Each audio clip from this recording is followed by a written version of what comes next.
Good morning, everyone, and welcome back to the channel, and welcome back to the Language Lounge. If you are not subscribed to the channel yet, make sure you go ahead and do so. You can keep up on everything that we're doing. If you enjoy this video, make sure you leave me a like and a comment, and let me know what you think. So, this week, I did a little more studying in Japanese from Zero Book 3. I didn't get to do much. I didn't get to learn any new kanji. It was a little slow going for most of the week. So, I did do a lot of immersion. I did watch a lot of Masuo games. I also discovered, what do they call, Seikin TV and Hikakin TV. And those have been really fun to watch. Those are some other types of YouTubers that I usually watch in like English. They just do a bunch of random stuff. The first one from Seikin TV that I watched was Seikin was making, he had just gotten a shipment of a box of just a bunch of different types of spices. And he was making a spicy chicken curry dish. And it was just because I've been really into cooking recently, it was just really fun for me to watch. And so I got some exposure that way. And that's when and then through that, I then discovered Hikakin, who does kind of similar stuff. He just does a bunch of random stuff. I watched a video of him talking about iPhones, where I didn't get to finish the whole video because that one was more recent, or more recently watched. And he was, he got 3 iPhones, new iPhones, and he was super excited about them because he apparently loves iPhones. iPhone wa daisuki desu is what he kept saying. And so it's just really fun when there's somebody that's that excited about what they're doing, and it just makes you get more into it. And so I've been watching those guys a lot more. So I did do a lot of immersion that way. The other thing that happened is I did order 2 children's books in Japanese, and I did get one of them. The other one should be here this next week, I think. But I got this one, which is called Oyatsu wa Nani? So, and in English that would translate to "What is your snack?" And it's really cute, actually. It's your basic children's book. It's going through and like it's essentially a narrator looking at each animal that's on the page, like in this case a bee, and saying essentially, Mr. B, what is your snack? And then him saying it. So, and it's all written, I don't know if you can see it very well, but all of this is written in hiragana. So there's no kanji in it anywhere. And I actually read this to Aiden the other night. So, but yeah, so I can just go through this. And actually, because I can read hiragana a little slowly, but I can read hiragana, I can actually go through and make out what it's saying. I don't know all the words. And so the next time I go through the book, I'm going to be highlighting words that I don't know. And then kind of use that and then eventually be able to just read this book and I'll know exactly what everything means. That's the goal. So, like, I think this is the beginning. Yeah, this is the beginning of it, and it has a snail. And it says, Den mushi mushi katatsumuri. Kyou no oyatsu ni nani taberu.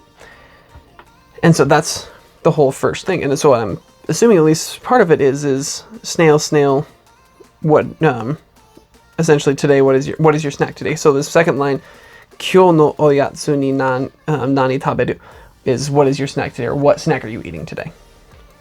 I know that without looking it up. So, and then it goes through and it has a bee, and then there's a chicken. That one actually Aiden recognizes, because he recognizes chickens, and he'll point at it and say, chick. So, that one's pretty cute. Then there's a little blue bird, there's a fish, and it's actually a little long, honestly. I wasn't actually able to read the whole thing to Aiden the other night before bed because it's a little long. And he had already finished his milk and was ready to go to sleep. So, but yeah. So, I'm excited to do more work with this. So I can start highlighting words and start learning the words in here so that I can hopefully be able to get to the point where I am recognizing all of the words in here and I can just read it and know exactly what it means and I don't have to read it as slowly. That's another one of the goals, is I don't want to have to read it as slowly. So my other book, Daruma-san ga, or in English would be translated to Daruma-san is. That one should be here sometime this next week, hopefully. And then I'll be able to start working with that one as well. And then hopefully be able to work my way up to slightly more towards like middle grade books, and then young adult, and then move on after that. because that's how you're going to get a lot of vocabulary. So the final thing I wanted to talk about with this video, and it was probably going to be pretty short, that's kind of the intention, is to keep it a little bit short, but the final thing I did is I discovered while watching Siebold Speaks, he at one point talked about a language app called Bluebird Languages. And I had never heard of this one before. And so I decided I wanted to look into it, because one of the things about me that, I don't know if I've talked about this necessarily before, but one of the things about me is that I am kind of like Siebold Speaks himself. I'm a little bit of a dabbler. And not necessarily in languages, because I do dabble in other languages as well. But I like dabbling in new things. And so when he was talking about this app that I had never heard of, immediately I was like, oh, I want to check this out and see what it's like. And I never had the intention of going, oh, since he's using it, I'll start using it. That was never my intention. I just wanted to see what it was about, because I had never heard of it before. I did the same thing when I first discovered Duolingo a few years ago, when it was kind of first getting off the ground. And then I did the same thing when I discovered Memrise and a bunch of other stuff. I just want to know what they are, how they work. So what I discovered is that Bluebird Languages is it's really new as far as I can tell. I don't know exactly how old it is, but as far as I can tell, it's really new. And there's a couple of cool things that I like about it. And hopefully maybe with the next, maybe my next video I'll do, or at some point I'll do like a full review after I've played more with it. And because as I was going through and like looking on YouTube while I was at work at one point, on one of my breaks, I was going through and looking at YouTube to see if there was a review of Bluebird Languages, or like somebody that was going through it and like seeing how it worked or anything like that. And I was not able to find anything. There was literally nothing. And so one of the things that I think I might do is sit down and do kind of a full review of it. Not necessarily a full review, because I won't have been using it that long. But I have decided, before I even explain a little bit about how it works, I have decided to add this onto what I'm doing, because it gives me a way to practice not only listening like I am with the immersion, but it also gives me a way to practice speaking. So Bluebird Languages, it's made by a company in, I think, Wyoming, of all places. It's kind of a strange place for something like this to come out of. It reminds me of Pimsleur. And I've used Pimsleur before. And the problem I have with Pimsleur is a couple of problems. Is one, it's really boring. And two, it's just audio. Like, it's just audio and then you're repeating the audio. And so it only works on your speaking. And which is good, because you learn how to speak a language. But it doesn't teach you how to read the language. It doesn't teach you any grammar, if that's something that you're interested in learning, which I am. It doesn't teach you any grammar.